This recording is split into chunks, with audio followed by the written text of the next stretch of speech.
This episode of Game Master's Journey is brought to you by my patrons, readers, and listeners. If you'd like to learn how to support this podcast, visit likestarwalker.com/support.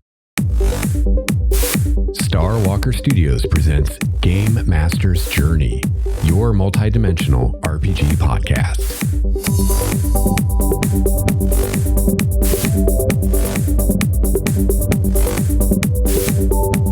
Hello, fellow gamer. Welcome to episode 294 of Game Master's Journey. I'm your host, Lex Starwalker. On this show, we discuss the craft and the art of game mastering. I've been running RPGs for over 30 years now, and I produce this show in hopes that you can benefit from my experiences, my triumphs, and my mistakes. Hello again, my friend. I am so glad that you have joined me today for another episode of Game Master's Journey. I'm pretty excited about today's topic because today I'm going to talk about Vampire the Masquerade.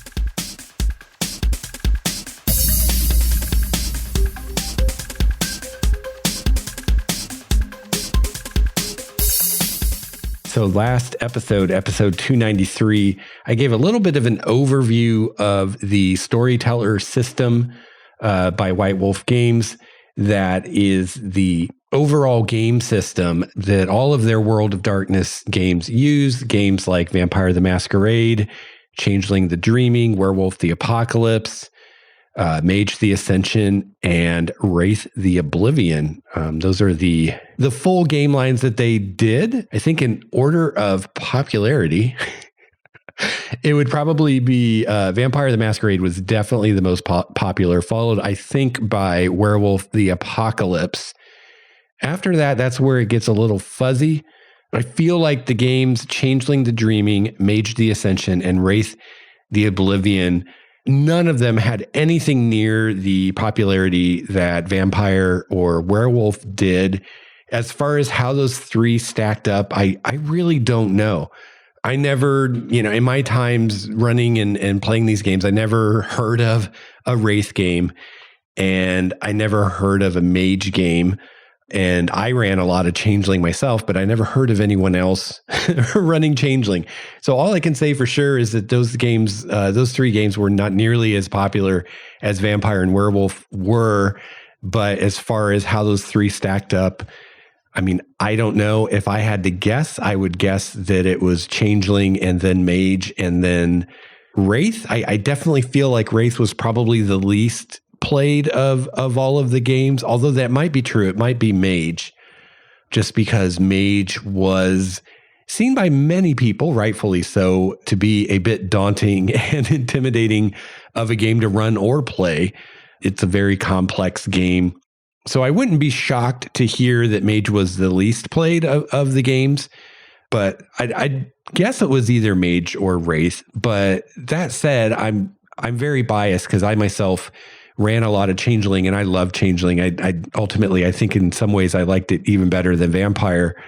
So I tend to assume that Changeling was more played than Mage or Wraith. It certainly was by me, but I don't know if that's really true or not. But I can say that I saw a lot of Vampire games and I saw some Werewolf games. But other than the Changeling games I ran myself, I never saw any Changeling, Wraith, or Mage games. So anyway, last episode, I did an overview of the system. All of these games use the same system for their mechanics, and they all exist within the same setting, but they're each separate individual games. And this could almost be a topic for an episode all by itself, but the games were not necessarily balanced against one another. Each game on its own ran great. Whatever of those 5 games you ran or played, it was fine. It was great. And as Craig and I discussed in the couple episodes that I had him on when we were talking about his Mage campaign, which I believe were episodes 291 and 292. Hopefully that's right. If not, it's close. But as we discussed, you could, for instance, you could run a Mage game and you could bring vampires or changelings or wraiths or werewolves or whatever you wanted into your game as non-player characters. And for instance, the Mage book would give you some guidelines on using those other types of supernaturals. as NPCs, as antagonists, without having to get those books from those different game lines. So for instance, if you're talking mage, mage would tell you how you could use a werewolf in your game just using the systems presented in the mage book. So, of course, it wasn't exactly the same as if you were playing werewolf and made a werewolf, because each game had some of its own systems for its specific supernatural type. But each of the games presented the other supernatural types as NPCs that the GM or the storyteller, as they're called in this game, could use as antagonists or NPCs or whatever. However, the games were not necessarily balanced against one another if you as a storyteller wanted to run a game and maybe one of your players is playing a vampire and another player is playing a werewolf and a third player is playing a mage, and so on and so on. Those, to my understanding, I never really tried to do that myself, but I did talk to some people that played in games like that or ran games like that, and they usually did not work very well. One big reason was the various types of supernaturals did not usually get along with each other. For instance, vampires and werewolves were bitter enemies. So how you could possibly justify having a vampire and a werewolf in the same party was quite a bit of a stretch.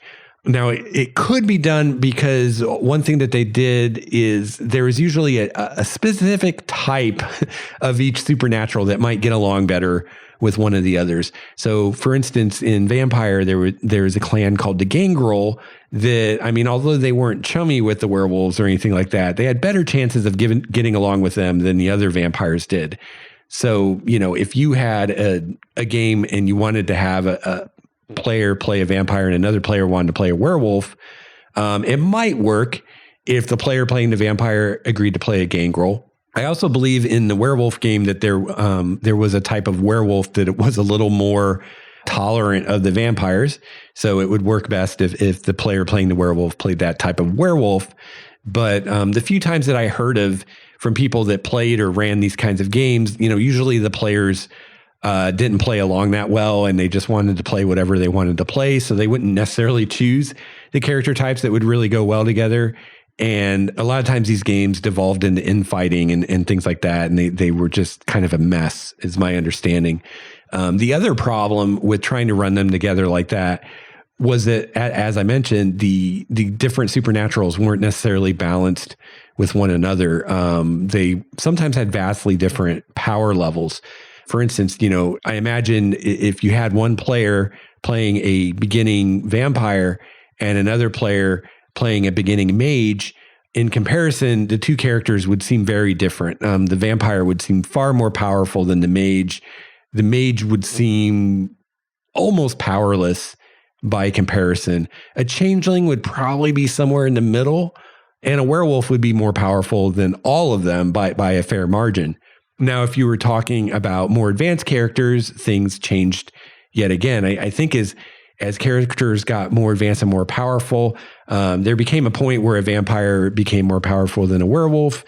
And ultimately, at the highest power levels, I think the mages could, depending on the build, but certain mages could become more powerful than any of the other supernaturals. But a lot of it really depended on the specific character and how the character was built.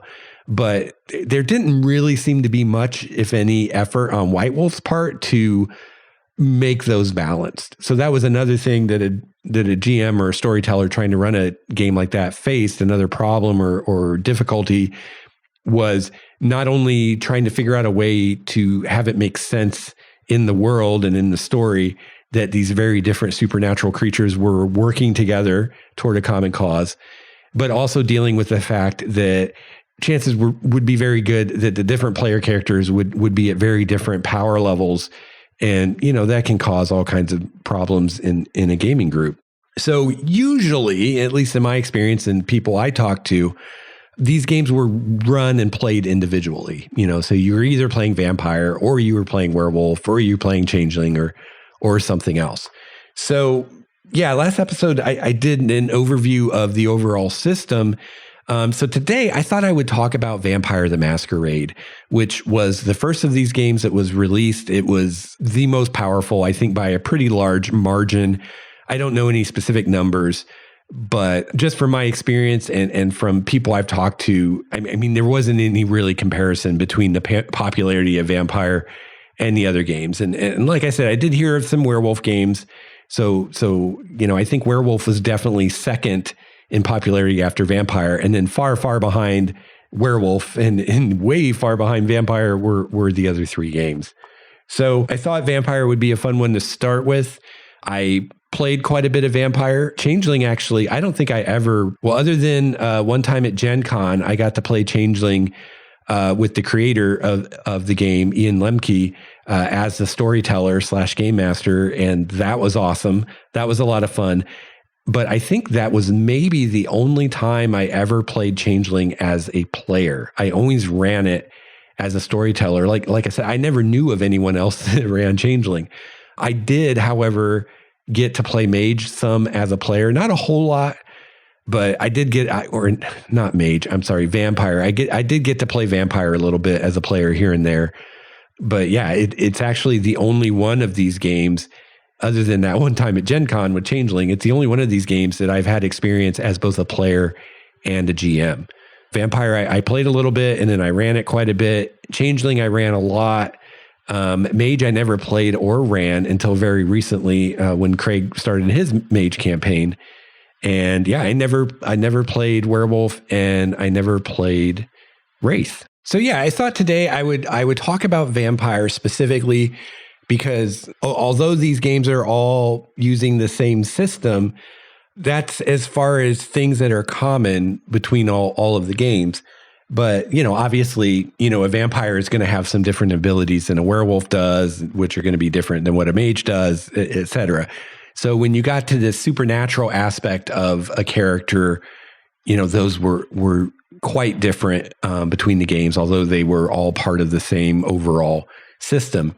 So I thought it would be fun to talk about Vampire, to get into some of those other aspects of the system that are specific to Vampire, and also to talk a bit more about what I liked about these games and what I liked about their approach to role-playing, and how really, I think more than any other game I've played, Vampire and Changeling made me the GM that I am today, and they taught me how to GM and how to take my GMing to a level beyond, the D&D dungeon crawl kind of thing, which is not to disparage people who play those kinds of games and enjoy those kinds of games. There's nothing wrong with that. I've played some dungeon crawls. I love a good dungeon crawl. And I feel like, if I'm going to play D&D, that's kind of what I prefer these days, especially with 5th edition. I feel like that's kind of what the game is best at, is just a good old fashioned, plain Jane dungeon crawl. So yeah, nothing against people that enjoy that. I'm not trying to say that this approach is inherently better, although it is one I prefer and find more fun and engaging. And I mean, in my opinion, I think it's better, but I'm not saying that it is better, if that makes sense. And definitely don't want to, disparage other games and other approaches. But Vampires, and it was a lot, I think Vampire, because that was the first one I encountered, very much kind of opened my mind to a new approach to running a game, and just how I thought about a game and how I approached it. That really, for me at least, took me to a whole new level as a GM, and is still, it's still the approach I use for the most part. Sometimes when I run a lot of D&D, I get the D&D blinders on, and I get a little mired in the D&D approach, and I kind of lose some of this finesse. But I'm definitely most happy, and my best games and sessions are when I take the approach that I learned first from Vampire and then later from Changeling. So, a lot of the ideas presented in these games, as far as the approach to game mastering and role-playing games, now may not seem like that big of a deal or may not seem like anything new or original or unique or anything like that. But at the time that Vampire came out, especially, it was, this was a new approach. This was a new way of approaching games, at least for any kind of role-playing game that had any kind of popularity or following at all.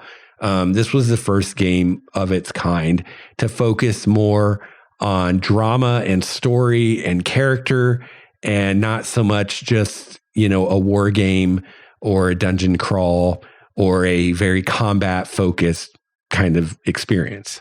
So to structure this episode, or to kind of guide me in what I thought I wanted to talk about today, I dug up an old copy of Vampire the Masquerade 2nd edition. This is from, I gave you the date back in the last episode, but I don't remember. It's early 90s, I think, is when this book was first published. There have been some revisions and other editions since, which I talked about in the previous episode. You can go check that out if you're curious about what all that's about. But I found this 2nd edition copy. And as far as our Mage campaign, we're playing the 20th anniversary edition of Mage. And if or when I run a Vampire campaign in the future, I will be using the 20th anniversary edition of Vampire. But I don't have that book right now.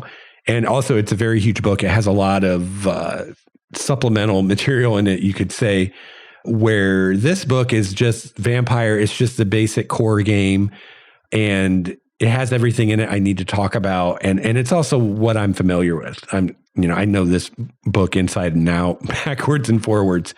So I went through the book and kind of pulled out some things that I wanted to highlight and talk about today, as far as things about this game I really liked, things about it that were different, especially at the time, and also, talk a bit more about the system and the mechanics as it applies to Vampire specifically. And because the overview of the system I gave last episode, it was only kind of half of the picture, because a lot of the system is the supernatural side of it. I mean, you are playing a supernatural entity. It's a big part of what your character is and what your character can do.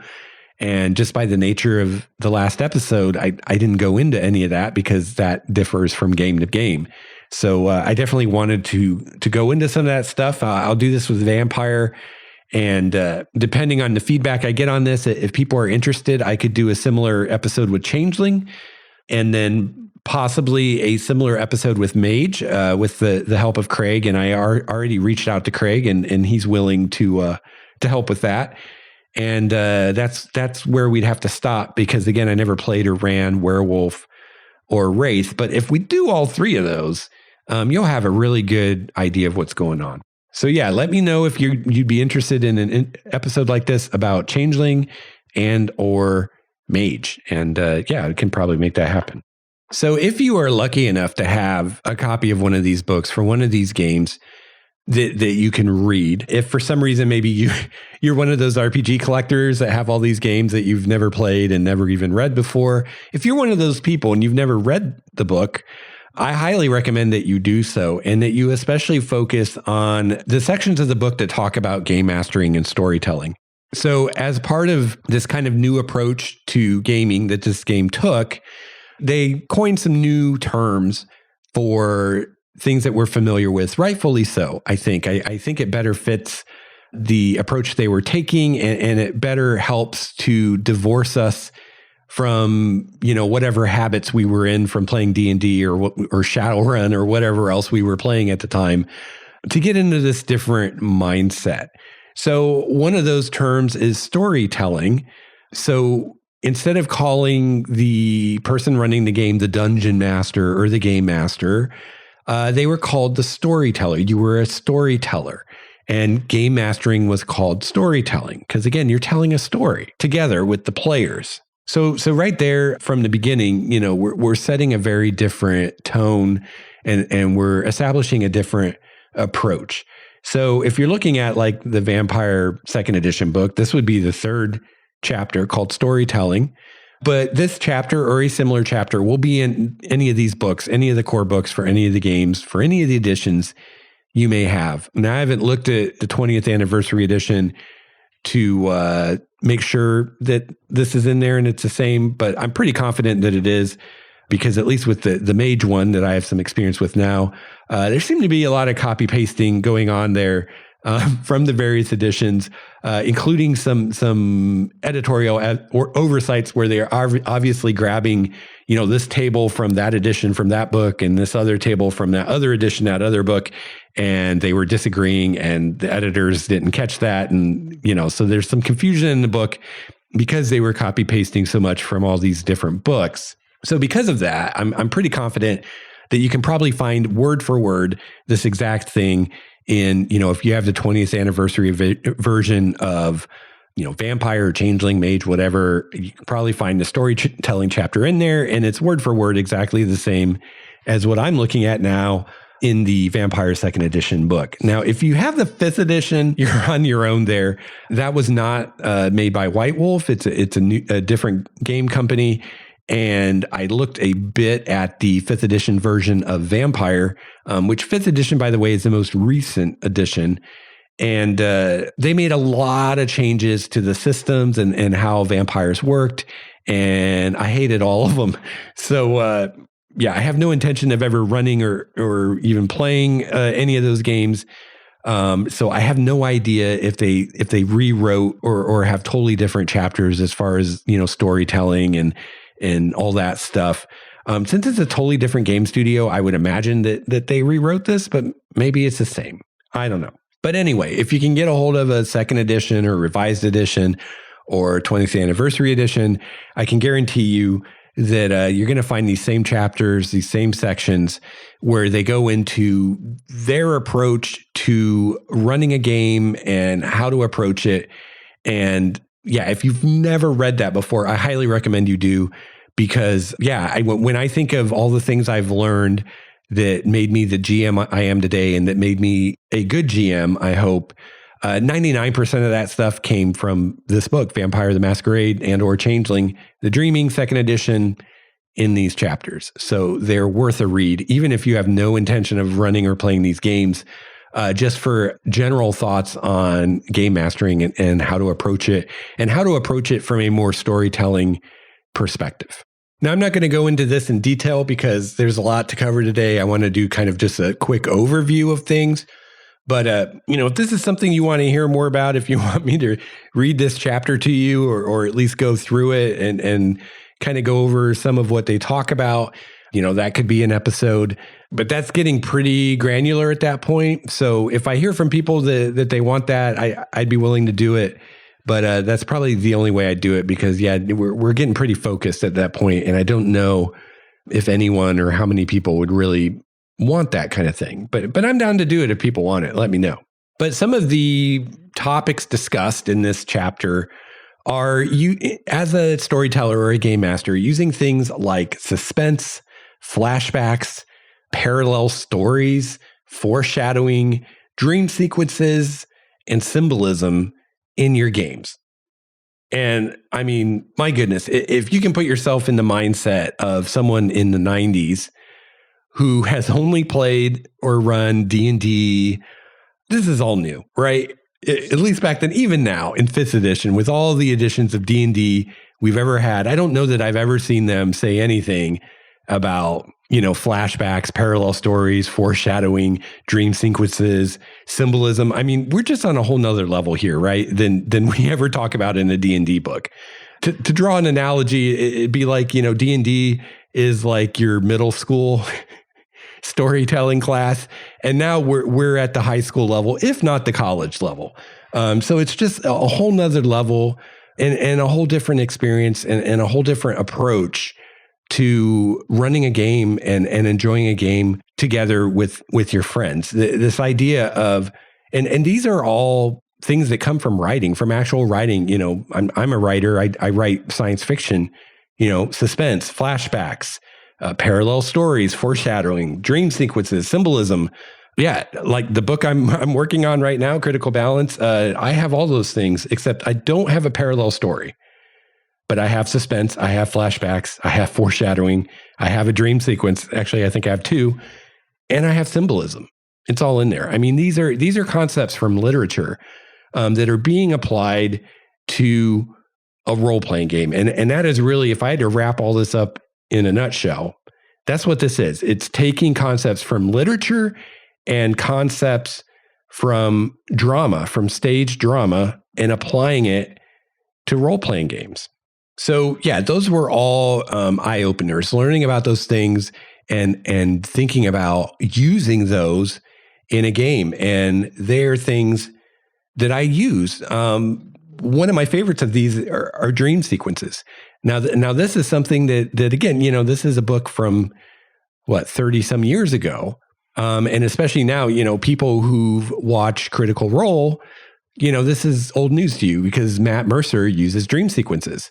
But, this wasn't a thing in D&D back in the day when people were just doing dungeon crawls and killing goblins and collecting treasure. I mean, I'm sure there were DMs that used dream sequences, but there was no mention of them in the DMG, I'm pretty sure. So yeah, when I read this as a young GM in high school, I'd never thought of using a dream sequence in a game before, but I loved it. And I've since used dream sequences probably in every game I've run, not necessarily every campaign, but every game. I know I've used them in D&D. I've definitely used them in Changeling and Vampire. I don't know if I used them in Star Trek. We didn't play a ton of Star Trek or the same with the new Star Wars games, but definitely D&D, Vampire, Changeling. Oh yeah. I've used my dream sequences quite a few times in all those games. And the same with all these other things. Now, something I thought I could talk about today, as far as getting into something specific that I found in here, is a list of do's and don'ts for the storyteller. And again, I'm not going to go into detail on this stuff, but I thought I could go through these really quick just to show you, some of the stuff they offered here. So number one, keep all the characters in mind. Provide something for every character to do, every player character, no matter what the scene is. This again isn't, groundbreaking now, but 30 years ago it was. Go beyond the rules. The rules are for keeping characters in line. If your imagination is superior to the rules, then go beyond them. It's great stuff. Encourage the players to role play among themselves. Take breaks. Hey, there's some great advice. Take a break when you need it. Encourage player input. Don't run the game without being aware of what your players like and don't like. So those are some do's. Here are some don'ts as a storyteller. Oh, here's a big one. This is still a big thing today. Do not take away the character's free will. Players are invariably protective of what they consider to be the free will of their characters. They want real choices and the freedom to choose their character's actions. While they need to feel that if they do something stupid, they will be punished, you don't want them to feel as if you will punish them if they come up with a clever idea because it wasn't what you had anticipated. It's true today as it was then. That's true no matter what game you're running, and I've talked about this a lot on the show, I'm pretty sure. The idea of consequence, right? I don't want to say so many, but I've definitely seen game masters who take this idea of giving the players free will, giving their characters free will way too far, and just, whatever the players come up with, it just works somehow, no matter how stupid it is. And, that's not, that's not what they're saying here at all, and they even say here, the players do need to feel like if they do something stupid, they will be punished for it. There will be consequences for it, just like in real life, right? That's not taking away their free will. There's a big difference between that and punishing the players because they came up with a solution to the problem that you didn't think of or that you don't want to deal with. Not because it's stupid, but because you didn't think of it and you're not prepared for it. Here's another don't. Don't force the characters into a predetermined plot. Yeah, we call that railroading today. Don't do it. Don't let luck rule the plot. So here they're talking about not letting the dice ruin your game. Right. Not letting some random dice roll ruin what's happening.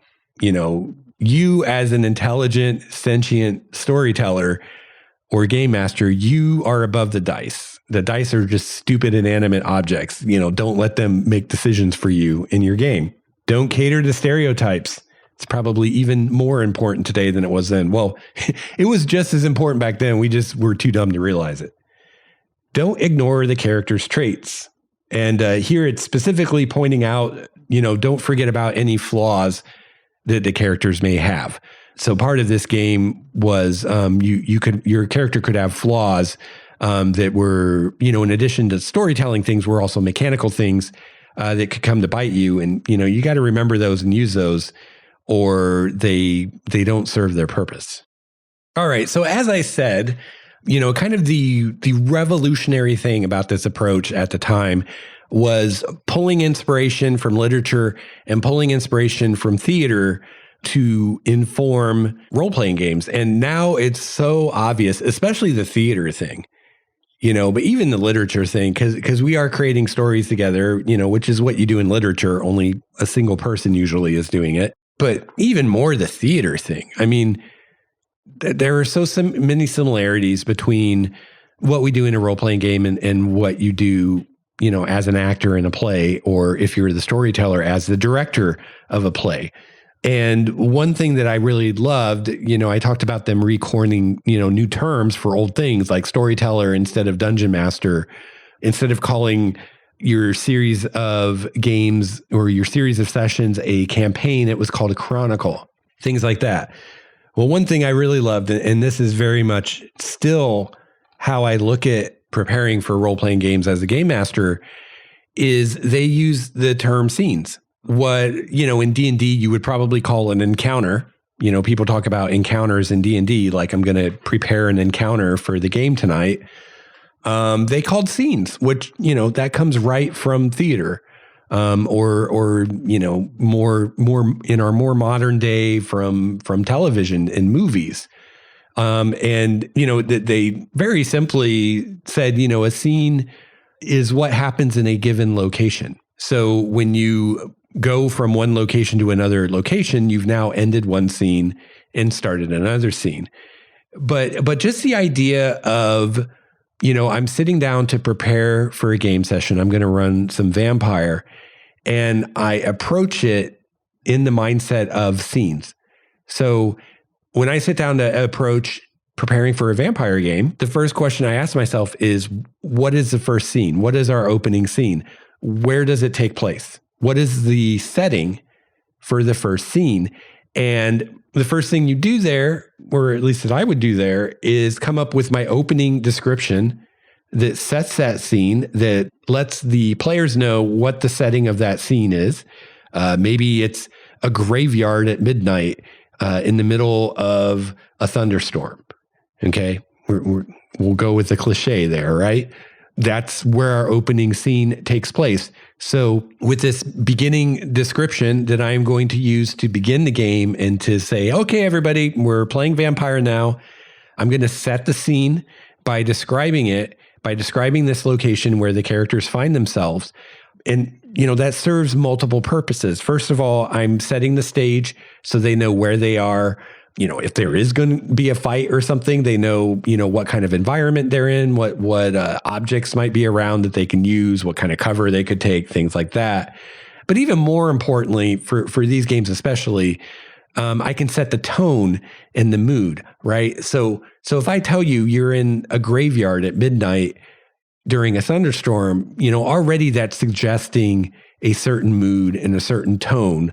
And then I can do that even more so with the language that I use, the specific words I choose to describe that scene.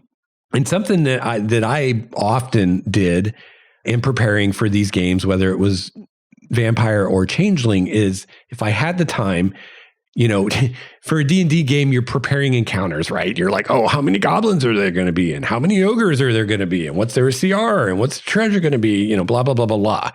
And it's all this kind of mechanical, like you're playing with Legos kind of stuff.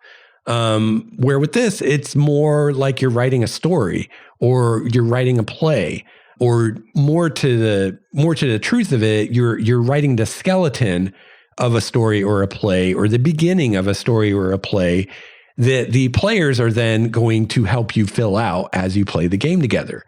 So, my prep for a vampire game would be, what are my scenes going to be?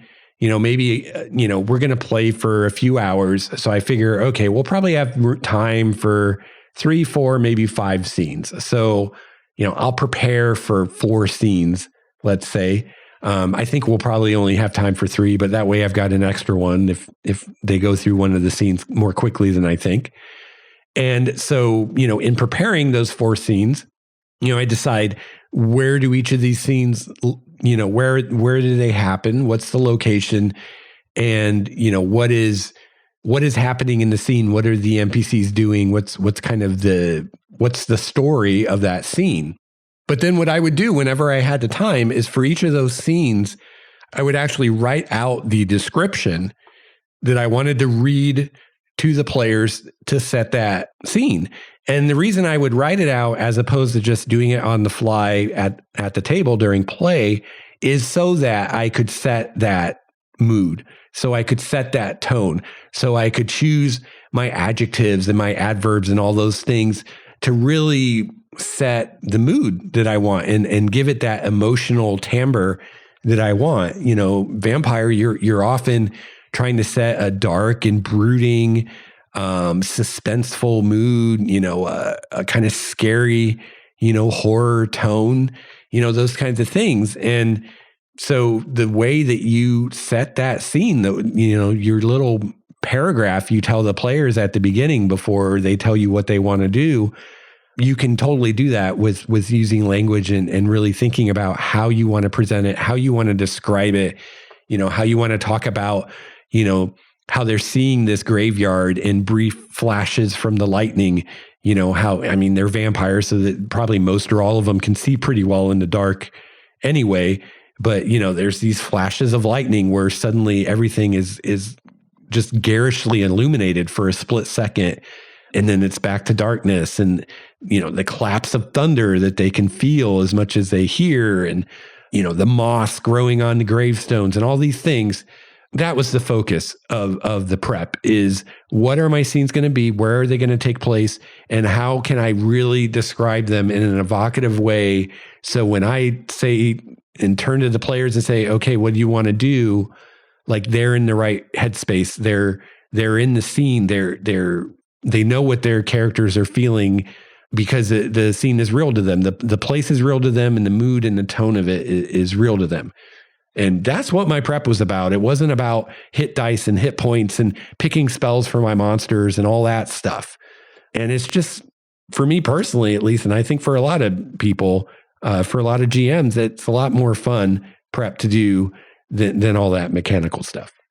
But as I said, this book was what first opened my mind to this, of thinking of it in the terms of scenes, thinking of my game sessions in the terms of scenes. And I've since taken that to other games. When I prepare a D&D game these days, and ever since I first read this, I think of it in terms of scenes. Whatever the game book tells me I should be doing, this is what I do. I think of it in terms of scenes.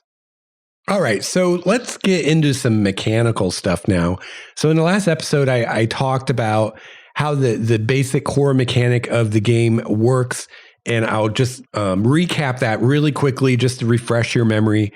So your character has 9 attributes that are in 3 categories. You have your 3 physical attributes, 3 social attributes, and 3 mental attributes. And then you have your abilities, which are all your skills and knowledges and talents and things like that. And then all of those have a value from 1 to 5, or if it's an ability, you can have a 0. Because you don't know that skill or that talent or that knowledge or whatever. But the attributes, you're always going to have at least 1 in. So you have it can go from 1 to 5, and any roll that you make, for the most part in these games, you're going to be putting an attribute and an ability together. So for instance, if you're going to try to climb something, that would be like strength plus climbing, I assume is a ability in the game, or no, it's athletics is what it would be. Strength plus athletics. So this system is a dice pool game. It uses 10-sided dice. That's the only dice it uses. And your total for your attribute and your ability is how many dice you get to roll. So if you're rolling to climb and you have a strength of 3 and you have an athletics of 2, 3 plus 2 is 5. So you would roll 5 10-sided dice to see if you succeed. And then what you're looking for on those dice, you're looking for successes. So instead of some games I've played, like for instance, the old West End game, Star Wars game, which were dice pool games, but where you would have to add all these dice together, which, math, way too much math, especially when you had huge dice pools, which you could have in that game. With this, you don't need to add all these 10-sideds together. Instead, you're looking for a specific number on each dice. Or each die. I always confuse the singular and the plural of that. So your standard difficulty for most of your rolls was a difficulty 6, which means that on each 10-sided die, if you had a 6 or higher, that was a success. And then you would tell the GM how many successes you got. One other aspect of the system was if you rolled a 1 on a die, it canceled out a success on another die. And then another thing was if you rolled a 10, then that was something special if you were specialized in one of those things, either the attribute or the ability. I guess I can go into that. So it's pretty simple, actually. Any trait in the game, whether it's an attribute, an ability, or something else, if you have it at a 4 or higher, 4 or 5 as high as you can go, then you could pick a specialty, a specialization within that trait. So let's say, let's say you had a 4 in strength and maybe your specialization you decided your specialization was strong arms. You can make up your own specializations. So we'll say you've got a 4 strength and you specialize in strong arms. So what that meant is any time that you were making a roll in which that specialty would apply. So if you're climbing, I would say that your strong arms specialty would apply to that because having strong arms would make that easier. Then if you rolled a 10 on any die, instead of that being 1 success, it counted as 2. So that's how the specialization system worked. So so the standard difficulty was 6, but you could have other difficulties. So really quickly, they don't, in the core system of the game, they don't have difficulty 2 or 1, just because they considered those too low to really deal with. So it started at difficulty 3 was easy, 4 was routine, 5 is straightforward, 6 is the standard again, 7 is challenging, 8 is difficult, and then 9 is extremely difficult. And so, running this game as a GM, when someone needs to make a roll, you just have to decide how difficult is this thing from easy to extremely difficult. And then that tells you what the difficulty is. Or if it's not a big deal or you think it's pretty, standard, then you just use the default difficulty of 6. And then the other aspect of this was you could get multiple successes on a roll. So the number of successes you got determines the degree of your success. So 1 success is a marginal success, 2 is moderate, 3 is complete, 4 is exceptional, 5 is phenomenal. And that's all kind of abstract. It's just like you succeeded better and better the more successes you got. This came more into play in combat. For instance, when you're rolling damage, then more successes is more damage. Another cool thing about the system is when you make an attack roll, any extra successes you roll, any successes above and beyond what you needed to succeed at that attack, add dice to your damage roll. So let's say you're making an attack with a sword at someone, and let's say you get 5 successes.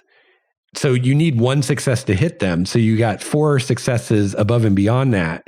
So you would get to add 4 dice to whatever your damage roll was. So maybe your damage with your sword, I think it was, what was the sword? I think maybe it was like strength plus 2. So if your strength was 3 plus 2 is 5. So you'd have 5 dice normally to roll damage for your sword. But since you got an extra, I forgot the numbers I said. Let's say you got I think it was 4 successes. You got an extra 4 successes on your damage or on your attack roll. You get to add 4 more dice to that dice pool when you roll damage. So that's pretty cool. So yeah, that really brought a lot of versatility to the system for the GM or the storyteller, because not only could you decide the difficulty as far as your target number on each die for a success, but if something the player was trying to do was really complicated or really difficult, you could also require more than 1 success for them to succeed. All right. So, I was talking about how innovative this game was in its time and how much I learned from it as a storyteller and how much it shaped my approach, all the way through today to running games. And another big concept that this game gave me was the idea of a prelude. And so all of the White Wolf games use this, Changeling, Mage, Vampire, Werewolf, they all have this idea of a prelude. And a prelude was a usually short, like shorter than a normal game session, a short game session that the storyteller would do with an individual player all by themselves. And this was done before the first session where everybody played together that was in the group. It was not exactly a session zero. I mean, this was before anyone had ever thought of session zero, or at least before the term had been coined. Session zero is usually where everybody as a group gets together. Maybe they make their characters and you talk about the campaign and blah, blah, blah, blah, blah. That's not what this was. This was one-on-one storyteller or GM with one player. And basically what you did during the prelude is you helped the player establish who their character is now and kind of what their life has been like, what their experience has been like up to this point. So keeping in mind that in all of these games, you're playing some kind of supernatural being. And as I said in the last episode, with all these supernaturals, you began life as a normal human. And then at some point you were changed into a supernatural creature, or your supernatural nature awakened within you. And then everything changed. So, we're talking about vampire today. So with a vampire, you were a normal human. And then at some point in your life, a vampire came along and ate you and turned you into a vampire. So what the prelude did was you would sit down with the player and you would go through what was called their embrace, which is when they were made into a vampire. So you'd start out a little bit, kind of setting up, okay, what was your life like as a human? What were you doing? What were things like? And then together, and this was very much a collaborative thing, even more so than the rest of the sessions you would run with the entire group. The prelude was very much a back and forth between the player and the storyteller. Dice were either rolled very little or not rolled at all. It was recommended in the books that you not roll dice at all. Instead, together, you came up with this stuff. So the player had as much say in this, this history that you're coming up with for the character as the GM did. So you'd figure out, okay, you were a human. What were you like? What was your life like? And then, this vampire comes along and makes you into a vampire. Who was this vampire? What was the vampire like? What type of vampire? What clan of vampire was it? Why did they choose you? How did this happen? How did this person approach you? How did they seduce you? Or how did they assault you? Or however they did it, however they made you into a vampire, how did that go down? Were you given a choice? Did the vampire come to you and reveal what they were and give you the choice of whether you wanted to be like them or not? Or did they just take your life from you and make you one of them with no thought to what you wanted at all? How did that happen? A lot of that would be informed a bit by the clan that you chose. The clans were the different bloodlines of vampires, and they would talk a bit in the clan descriptions about not only what kind of people that clan looked for as far as, people they thought would be good vampires to add to their number, but also how they would often approach embracing that person. Some of the clans would just take them by force. Some of them would convince them or ask them, or, they all had kind of different approaches to how they did it. But during the prelude, you would establish all this. You would role play some scenes together. Usually you would role play the actual embrace itself. You might role play the first time they met their sire, which is what they called the vampire who made them a vampire. Their daddy vampire, you could say. So you might do a scene together where they first meet this person. You do the scene where they're made into a vampire and what that was like. And then you might do a few scenes after that, just kind of establishing, what their existence as a vampire has been like so far with their sire. In this game, as a new vampire, you are very much like a child. In fact, you're actually called a child. And in the beginning, you are under your sire's thumb, like they are your parent and you are a small child. They have total dominion over you. You are expected to obey them without question. They can kill you for any or no reason, and no other vampire will blink an eye at it. And they are also responsible for anything that you do. So if you go out and do something bad, they're held responsible for what you did. So a lot of times, it kind of depended on what the GM, what the storyteller wanted to do with the chronicle. But a lot of times, you would skip over that part where you're still considered a child and you haven't been, where you haven't reached adulthood as a vampire. What happened is vampires live in cities, and in every city there is the vampires have a hierarchy, and there is one vampire that is in power over all of them, called the Prince, that is the head vampire of the city. And once your sire decided that you were ready, you would be presented to the Prince, and if the Prince accepted you, then now you are a vampire. You are an adult. You can now make your own decisions, do your own things, and you're now on your own. You're no longer, if you screw up, it doesn't come down on your sire, it comes down on you. But before that, before you're presented to the Prince, in the vampire world, you have no rights. You are pretty much the property of your sire, and they can do with you whatever they want. So a lot of times in games, you would skip to the point where all of the player characters had gotten to that part. But sometimes, depending what the storyteller wanted to do, you could begin the story when they're still children and they kind of have to do whatever their sires say, especially if all the characters are the same clan and maybe they all have the same sire, or the sires of the characters all work together towards some goal or something like that. Then those might be instances where these young vampires are brought together to do things before they're even out on their own yet, where you might begin the game where the players' characters are still in this like childhood state where they really, really have to be careful what they do, and they have to do what their sire says. But a lot of times you would skip past that. But the prelude dealt with all of this, and it was really nice because, and this is something I've done in other games. My last, I think 2 D&D campaigns that I ran that were my own campaigns, I did this with the players where we did preludes, individual preludes ahead of time.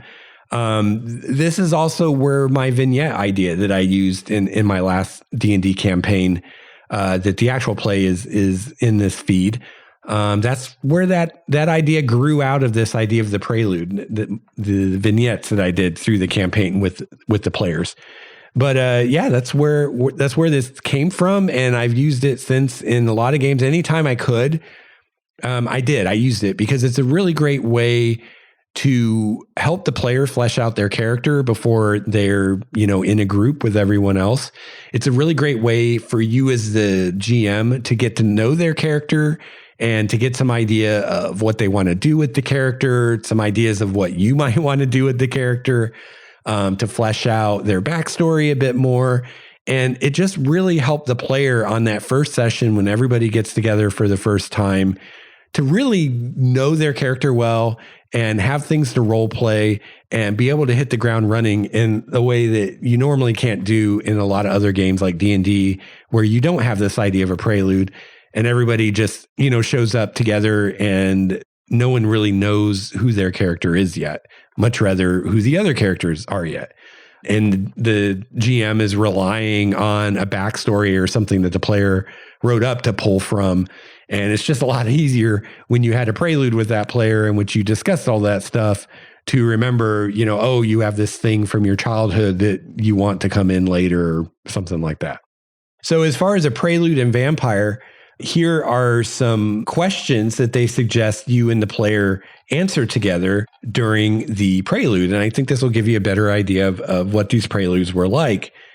So how old are you? Which is to say, how old were you when you died, when you were made into a vampire? Because once you're made into a vampire, you no longer age physically. So, if you were 38 when you were turned into a vampire, you will forever look like you're 38. What was unique about your childhood?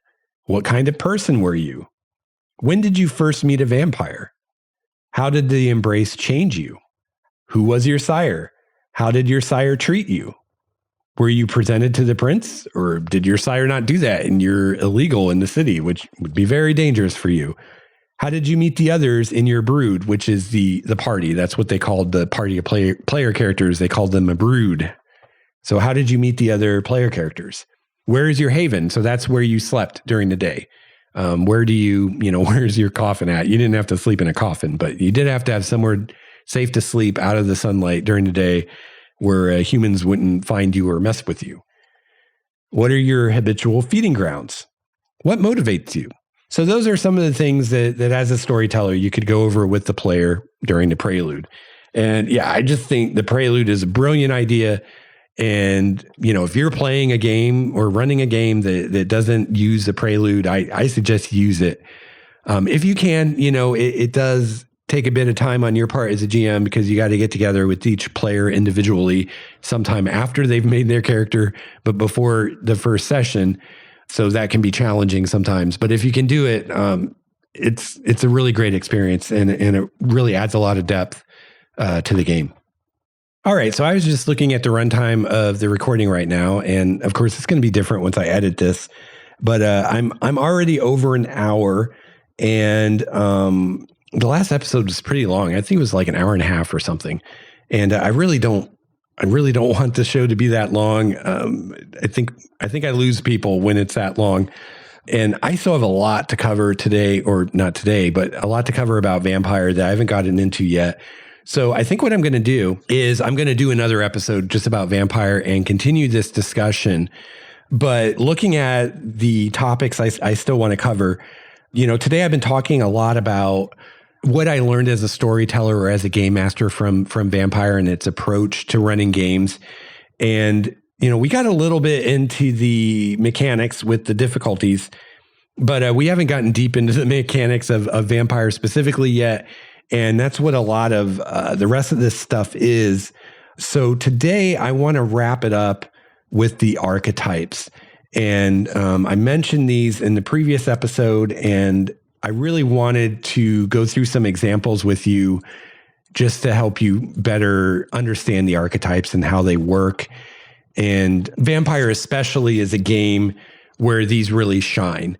So yeah, we'll talk about the personality archetypes and then we'll wrap up this episode. And then next week, we're going to go into these mechanics specific to vampires. I'll tell you about the different clans of vampires and what they're like, the different disciplines, which are the different powers that the vampires have and what those are. And we'll go into some of how, vampires work mechanically, what they can do. Yeah, their abilities, things like that. And that'll be a lot of fun. But yeah, today let's wrap this up talking about the personality archetypes. So one thing that's really cool in these games, to just recap a little bit from the last episode, is this concept of your nature and your demeanor. And again, I talked about this in detail last episode, so you can check that out. But just to recap, your nature is a description of your personality, but it's who you really are. Who you are deep inside. This is the person that your really close friends know. This is the person that your family knows, the real you. What makes you tick, really. And then your demeanor is your mask that you wear out in society. It's the facade that you show to everyone else who doesn't know you well enough to know the real you. So those could be similar. Some people are just very honest. They're very straightforward. They're very much, what you see is what you get. And that is someone whose nature and demeanor would be quite similar or might even be exactly the same. But in Vampire especially, you are really encouraged to have some difference between your nature and your demeanor. Vampires, as a rule, are very cunning and manipulative. They live basically forever. They plot and they scheme against one another. And so no vampire who's been around very long at all and survived is what they seem. They are always presenting an illusory self to other vampires to hide any weaknesses they might have. to prevent other vampires from maybe figuring out what their plans are or what their goals are or anything like that. So in vampires specifically, you were encouraged when you were making your player character to have natures and demeanors that were quite different. So, the self that you show to the other vampires and humans that you meet and whatever could be a very, very different person to who you really were. And your nature and your demeanor, you picked a personality archetype for both that described who your true self is and then what is this mask that you wear. So I thought it would be fun to just go through some examples of some of these personality archetypes. These were given in the core book for each game. And then usually in one of the supplements for the games, usually the player's guide, they would have a lot more archetypes you could choose from. And you could always come up with your own too. So I'm not going to go through all of these because there's a lot of them, but I'll just cherry pick a few. And again, there's just one list of archetypes, personality archetypes, and then you choose one of these for your nature and you choose one of these for your demeanor. And, if you're a vampire and, you want to be duplicitous and cunning and all those things, then, they may be quite different. So architect is an archetype. Your sense of purpose goes beyond your own needs. You try to create something of lasting value for those who will come after you. People need many things, and you gain satisfaction by providing whatever you can. You are the type of person who makes an effort to build something of value, to found a town, create a company, or in some way leave a lasting legacy. Many American pioneers were architects by nature. And then another cool thing with the archetypes is there's a trait in the game called willpower, and all of the games had this. And you had a permanent willpower rating that went from 1 to 10. Most characters in most games started out with a 5. And willpower was your force of will, your ability to really focus on something and really make something happen just through willpower, through force of will. And this was represented, sometimes you would roll your willpower, but you also had willpower points. So if you had a 5 willpower rating, then you had 5 willpower points you could spend. You could spend one of those points to get an automatic success on whatever roll you were rolling. As a vampire, you would get a willpower point back every time you slept through the day as part of that. And in the other games, you would just get a willpower point back when you slept. You got a good night's sleep. But another way that you could get willpower back was by role-playing your nature. So each of these archetypes suggest if that's your nature, how you would get willpower back. So for instance, the architect, you regain willpower whenever you create or establish something of importance or lasting value. So that was a really cool aspect of the game, that you were rewarded mechanically by playing your nature, by role-playing your character. That was super cool. Let's see. Let's find another archetype. Conformist. Let's try this one. You are a follower. Taking charge is just not your style. It's easy for you to adapt, attune, adjust, comply, and reconcile yourself to whatever new situation you find yourself in. You flit to the brightest star, the person whom you feel to be the best, throwing your lot in with her. It is both difficult and distasteful for you to go against the flow or rebel. You hate inconsistency and instability and know that by supporting a strong leader, you help prevent chaos from occurring. All stable groups need some kind of conformist. So a conformist, you regain willpower whenever your group, the brood, the player character group, accomplishes something because of your support and aid. Oh, here's a great one for vampires. Conniver. What's the sense of working hard when you can get something for nothing? Why drudge when just by talking you can get what you want? You always try to find the easy way out, the fast track to success and wealth. Some people might call what you do swindling or even outright theft, but you know that you only do what everyone else does. You just do it better. Additionally, it's a game, and you get great pleasure out of outwitting someone. Connivers play many roles, so you may be a thief, a swindler, a street waif, an entrepreneur, a con man, or just a finagler. So a conniver regains willpower whenever you are able to get your way by tricking another person into doing as you wish.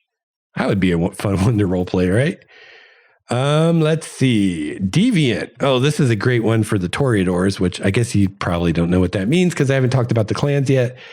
But deviant archetype, there are always people who don't fit in, and you are such a miscreant. Your beliefs, motivations, and sense of propriety are the complete antithesis of the status quo.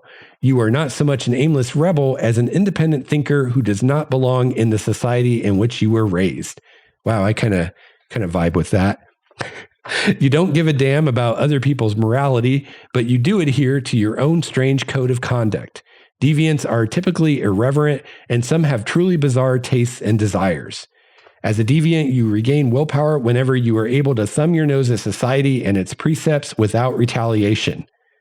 And most often, this is referring to vampire society rather than mortal society. Because as a vampire, mortal society doesn't really matter much to you. Let's see. Let's grab one more. Oh, let's try traditionalists. This will be a fun one for vampires, probably. You are an orthodox, conservative, and extremely traditional individual. What was good enough for you when you were young is good enough for you now. You almost never change. In general, you are opposed to change for the sake of change. What point is there in that? You may be seen by some as a miser, a reactionary, or simply an old fogey. You strive to always preserve the status quo. You regain willpower whenever you are able to protect the status quo and prevent change. And you know what? As a bonus, let's do one more, because right after this, we have the visionary, which is kind of the opposite of the traditionalist. There are very few who are brave or strong or imaginative enough to look beyond the suffocating embrace of society and mundane thought and see something more. Society treats such people with both respect and contempt, for it is the visionary who perverts as well as guides society into the future. You may be a spiritualist, shaman, new ager, mystic, philosopher, or inventor, but whatever you are always looking for something more. You see beyond the bounds of conventional imagination and create new possibilities. Though you might have your head in the clouds and are often of an impractical bent, you are filled with new ideas and perceptions. You regain willpower whenever you are able to convince others to believe in your dreams and follow the course of action outlined by your vision of the future. So there you go. That's just a few archetypes. And again, you would pick one of these that is your nature, and then you'd pick one that is your demeanor. So imagine, right now, I just had a character idea just by looking at some of these for a fun vampire, a vampire that would be fun to play. Imagine your character has the nature of visionary. So you are a visionary. Deep down inside, your true self, you are a visionary. You look to the future. You have these ideas for a better future. You want to bring it to reality. That's your nature. You're a visionary. That's what you really are. But let's say your demeanor is traditionalist, which is pretty much the opposite. So you're really a visionary, but you are trying to present yourself to all the other vampires as a traditionalist, which is the opposite. So deep down inside, you really want to bring about a new, better future. But whenever you're around other vampires, you act like you want things the way they were back in the good old days, which actually would be a great way to suck up to the old vampires, right? You're basically agreeing with the way they see things, while deep down inside, you actually feel and think the opposite. So that is a way, that you could play a character who has a nature and demeanor that are pretty much opposite of one another, and why such a character might be that way. That would actually be a character that would make a lot of sense in the vampire society, because the most powerful vampires tend to be the oldest vampires. And we're talking about vampires. So you could be talking about vampires that are hundreds of years old. And, they tend to like things done the way they were done when they were alive.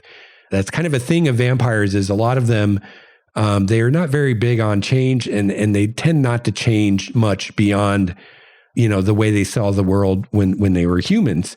So, these vampires that are hundreds of years old are often very I can't even say that word. Antiquated. There we go. I was trying to say antiquity, but that's the wrong word. They are very antiquated. They would be extremely conservative by our standards. And yeah, they're like, the old man that wants things to be the way they were when he was a kid and doesn't like all these new gadgets and all these new social changes and whatnot. So that's how the movers and shakers in the vampire world tend to be.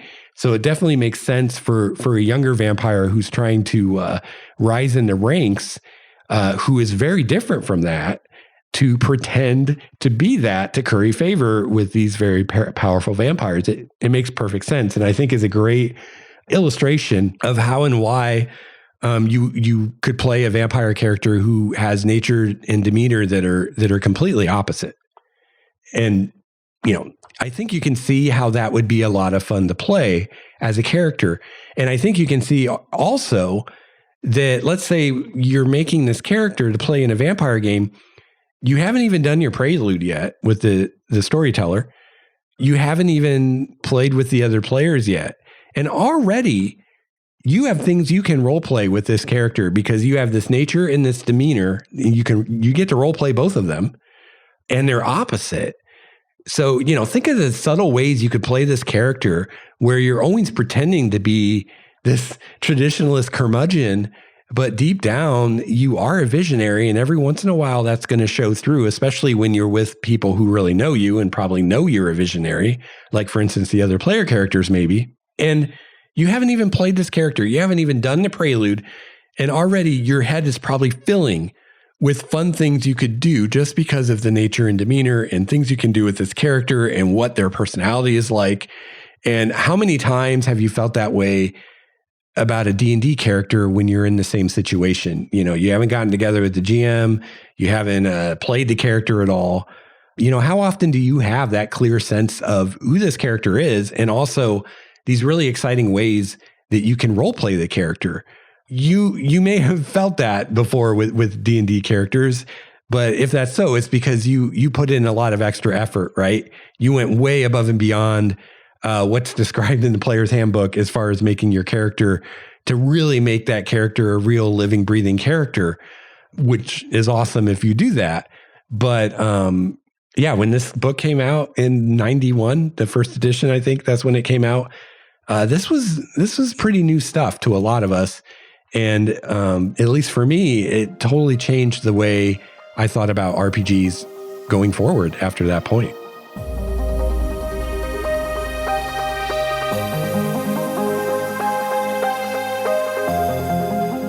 So we will put a pin in this here. And then in episode 295, I will return to Vampire the Masquerade.